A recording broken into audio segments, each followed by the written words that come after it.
Hey guys, welcome back to my YouTube channel. Today we are sitting down with a cup of tea and I'm going to be answering some of the questions that you sent in. So the other day I put up a story asking you guys to send in your questions, and there were so many questions, and I decided to pick either some of the ones that I just felt like were really juicy so we can spill some tea, or ones that you just asked a lot. Question number one: do you plan to buy a house? If yes, what is your dream house? I was having a conversation with Stephen last night about this because I feel like I have been putting myself under so much pressure to buy a house because I just see that's what everyone else is doing. I love the apartment that I'm in. I'm super happy here, and maybe in a couple years I want to buy a house, an island in the kitchen, a walk-in closet, a good amount of bedrooms, a huge garden for Sky to run around in, and a home gym. Those are probably like my requirements. You want like an open plan. My favorite thing about this apartment that I live in is that it's open plan, so the living room and kitchen kind of connect to each other. So that's what I envision. This question came up so many times, I feel like it would be rude if I didn't answer it. How did you and your man meet? Can you see my sweat patches from my nerves? He's actually sat behind the camera now. So we met on a dating app called Hinge, and I tried a couple other dating apps and I just wasn't having any luck, and then I downloaded Hinge and Stephen, and I matched. He messaged me first. Can I say what? Can I tell the story? Mm-hmm. Just expose him. On my Hinge profile, I had a picture of Sky and I when she was really, really little, and he was like, I'm not sure which one I want to cuddle first. And I was like, why not cuddle both of us? And he was like, yes, that's a good point. And then we just literally did not stop talking. We're here now. Oh, this is a juicy one. Okay. Have you had any filler or botox? You look so fresh. I do too, and it's nice to normalize it. Thank you very much. And yes, I have had filler and I do have botox. I really love it. It's just a personal choice. I feel like a lot of people get it. Let's just be open with you guys about it, because I don't think there's anything wrong with having stuff like that done. I feel like it's only a problem when people deny it. So yes, I have had it done.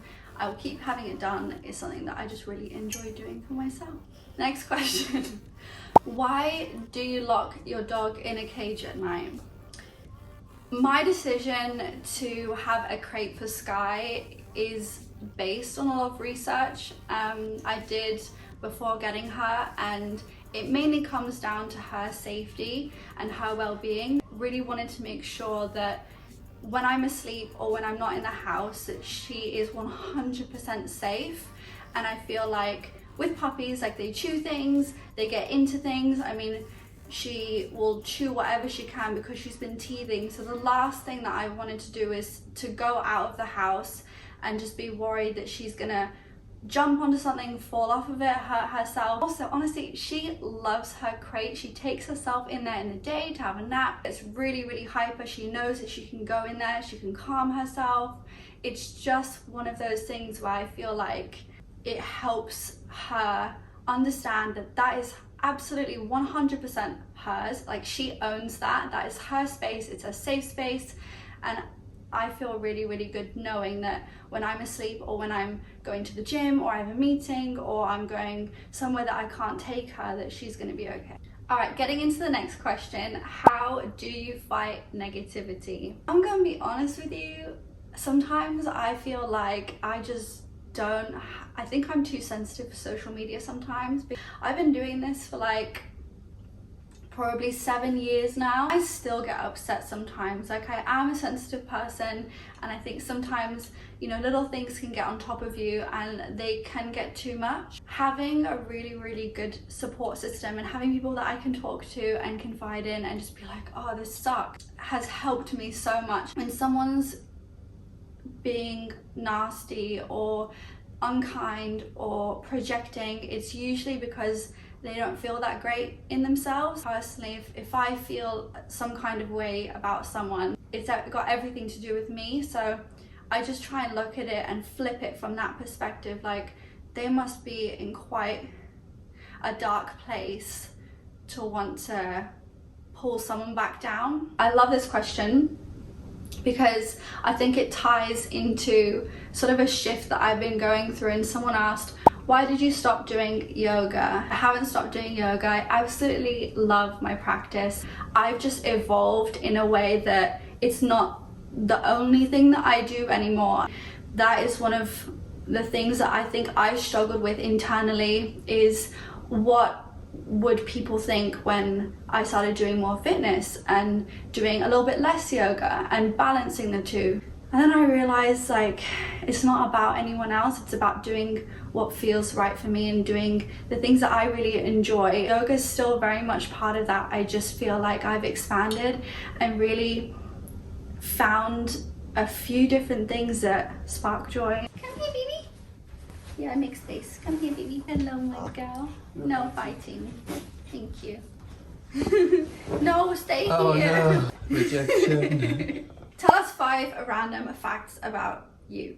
When I have my nails done, I have to have my pedicure match my manicure in some way. Like, if I get blue on my nails, I'm not gonna get a different color on my toes. It just has to match. Stephen, would you like to do the rest? So Jess is quite a bit of a freak at night when she sleeps. There's quite a lot of sleep talking that goes on. Gosh. Some interesting things certainly come out of her mouth.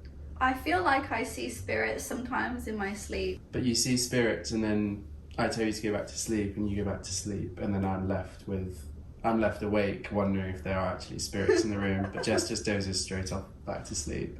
A random fact is I have to have everything in a particular order. It's not like an order that makes sense to anyone else. Stephen called me out the other day because I was like organizing bottles and all the labels had to face a certain way.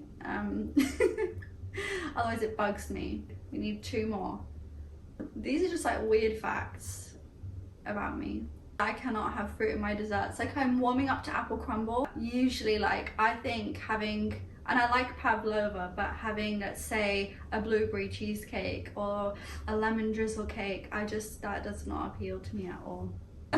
Stephen walked in with a big dessert and he was like, oh, I got us dessert. And I was like, oh, that's not the one. I'm left-handed.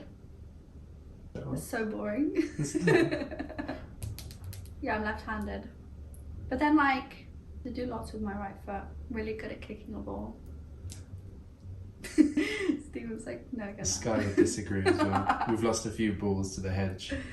Last question of this Q&A is a deep one. And you know, I'm here for the deep questions. So what would you say is a significant turning point in your life and how did it affect you? I would say that it was when my dad got diagnosed with his brain disease in 2017. I just felt like it completely turned my life upside down.